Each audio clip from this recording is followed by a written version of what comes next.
I'm Du T, a truck driver from Frankfurt. People often think the road is lonely, and sometimes it is. But the truth is, the road listens. It holds stories like stones hold heat. They don't call out. You have to be quiet enough to feel them. A few winters ago, my route took me down to the south, toward the border between Austria and Italy. I was ahead of schedule, and my truck was due for maintenance. The mechanics told me it would take a few hours, maybe longer. So I walked. The town was quiet, early March. The snow hadn't completely melted, but the ice had turned soft, like it was remembering how to be water again.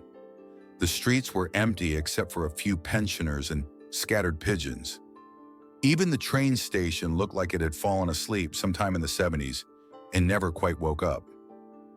I found myself at a small park near the station. Not much, just a few birch trees, a statue, and two benches facing the tracks. One of them was empty, the other wasn't. An old man sat alone, bundled in a coat that seemed older than the bench itself. His scarf was tucked too tight, his shoes polished in a way that felt ceremonial. He wasn't doing anything, just sitting, not reading, not checking his watch, just waiting. Something about him made me pause. I didn't want to intrude, so I sat on the other bench, a polite distance away. For a while, we just sat there, silent under the same pale sky. The train passed through without stopping. He didn't flinch. Just watched the last car disappear behind the hills. Then he spoke. Not to me. Not really. It used to stop here, once every year. I glanced over. He looked at the empty tracks. Not at me. Same day, same hour, for a long time. I didn't know what to say, so I didn't say anything. Then he turned, and for the first time I saw his eyes, steady, pale blue like frozen lake water. "Do you believe people keep promises?" I hesitated. "Some do," I said. He smiled faintly. "Some is enough." He looked back at the tracks. "He promised he'd meet me here, said, 'If we make it through, I'll find you on this bench.'" That was 1945. The wind rustled the birch leaves above us. I waited that first year. He didn't come. Waited the next, and the next. Then life happened. I got married, raised a daughter.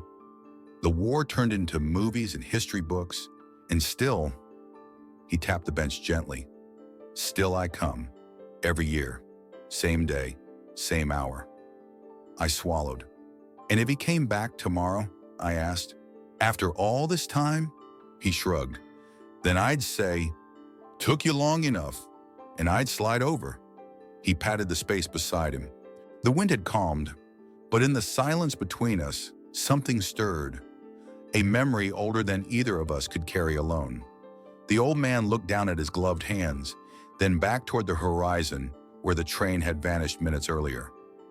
"His name was Anton," he said.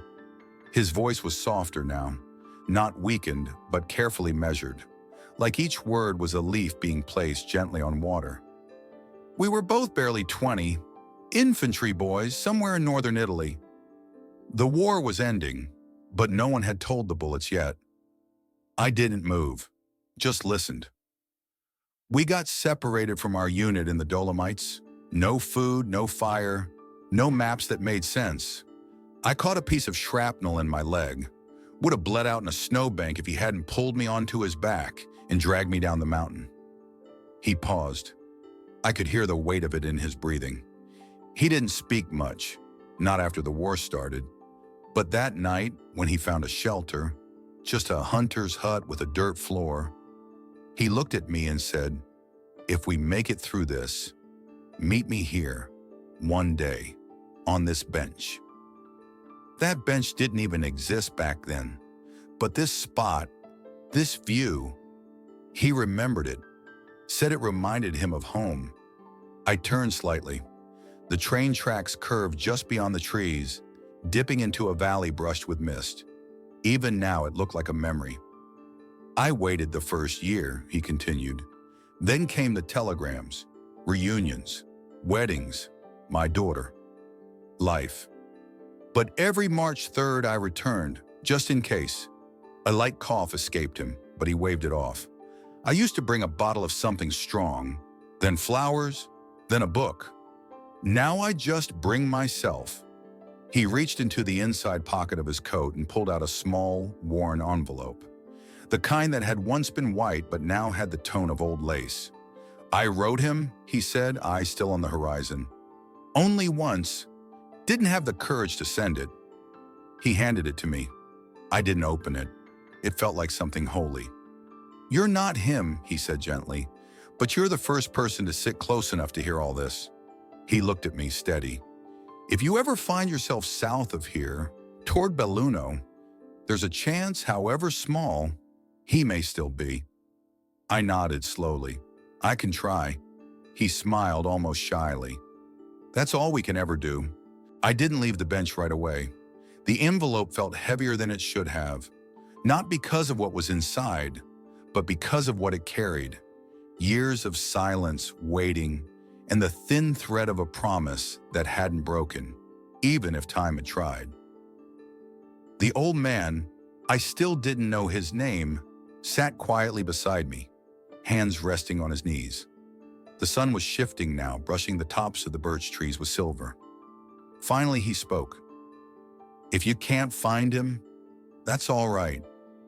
I looked over. He was still staring ahead as if reading thoughts written in the clouds. I just needed to know I passed it on, someone else carrying it, even just for a while. That's enough. He reached into the canvas bag at his feet and pulled out a thermos, old and dented. He unscrewed the cap, poured 2 small cups, and handed one to me. Not coffee, just time tea, he said. Better for old bones. We drank in silence. The train passed again, this time going north. It didn't stop. It never did. Funny, he said. When I was young, I wanted life to move fast. Now I'm the only one still standing still. I smiled at that. He leaned back, exhaled. I don't come here much anymore. Once a year is enough. But I think this might be my last. I looked down at the envelope in my hand. Do you want me to write back? If I find him? He shook his head slowly. Number, if he's alive, let him read it. That's enough. I've said what I needed to say. I nodded. What should I say when I give it to him? He paused for a long time. Tell him, I didn't stop waiting. He stood up slowly. His bones cracked like dry wood. He patted the bench once with his gloved hand, then looked at me, really looked, and smiled. Thank you for listening and for not interrupting. Then he walked off toward the station, his footsteps soft in the melting snow. I stayed for a while longer. The bench felt different now, not just wood and bolts. It had weight, like it had been carved out of time, not timber. Eventually, I got up, folded the letter carefully, and slipped it into the inner pocket of my coat. Not because I had to, but because some stories should keep moving, even when the people who told them cannot. I left the town the next morning heading south. The sun was out, but it didn't feel warm, the kind of light that brightens snow but doesn't melt it. I crossed into Italy just before noon. No fanfare, just a change in the road signs, the color of the license plates, and a slightly different rhythm to the silence. I didn't know exactly where I was going. The old man hadn't given me a full address. Just a name, a town near Belluno, and a street that used to have peach trees along it. I drove slowly, stopped twice to ask, showed the envelope to a man at a gas station who nodded, then pointed me toward a building on the hill. It was a care home, small with a gate that squeaked and paint flaking from the shutters. The sign out front read, Casa delle Valli, Riposo e Memoria. Rest in memory. A woman in white met me at the door. She looked tired but kind. Signore Anton? I asked. She tilted her head. He's here. Not many visitors. I handed her the envelope. Could I give it to him myself? She looked at the handwriting, then nodded slowly. He doesn't speak much these days, but he listens. I followed her down a quiet hallway that smelled of lemons and old paper. Room 12. The door was open. He was sitting by the window, back straight, hands folded on his lap. Older than I expected, thinner. His face had the look of someone who had waited for years without ever asking why. She said his name softly. He turned. His eyes were pale, the same soft gray-blue that I'd seen on the bench 2 days before. I introduced myself quietly, told him I had a letter, told him who it was from, though I never said the name. I didn't need to. His hands trembled slightly as I handed it over. He didn't open it right away. He just held it for a long moment, like someone recognizing an old song from the first note. Then slowly he unfolded the letter. He didn't cry. He didn't speak. He just closed his eyes and let the sun hit his face. After a minute, he reached for the small table beside him and pulled out a photo. Black and white. 2 boys in uniform, arms around each other's shoulders, smiling like they had no idea how heavy the world could get. He handed it to me. I never stopped thinking about him, he said, voice rough but clear. But I thought, maybe he'd forgotten. I shook my head. He didn't. Anton looked out the window. Then I waited right. He didn't ask for anything else. No news, no explanation. Just peace. I returned to the border town a few days later. Not because I had to, not because anyone was waiting, but because some stories deserve an ending, even if it comes after the last page. It was early evening when I arrived. The clouds were low, pressing gently on the rooftops. A light snowfall had returned, not heavy, just enough to soften the streets. The park was empty. So was the bench. But not completely. On the seat where the old man had sat, someone had placed a small bouquet of wildflowers, already browning at the edges, tied with twine. No note. I stood there for a long moment, hand in my coat pocket, fingers brushing the folded letter Anton had written in return. A simple message, brief but sincere. I thought you'd forgotten me, but you never did. I waited, and you waited. We were both right. I sat down slowly. The bench creaked the same way it had before. The tracks were quiet. No train today. I placed the second letter beside the flowers, not under them, not on top, just next to them, as if they were 2 voices finally sitting side by side. No name, no address, no audience, just a message left where it belonged. Before I left, I looked once more down the empty rails.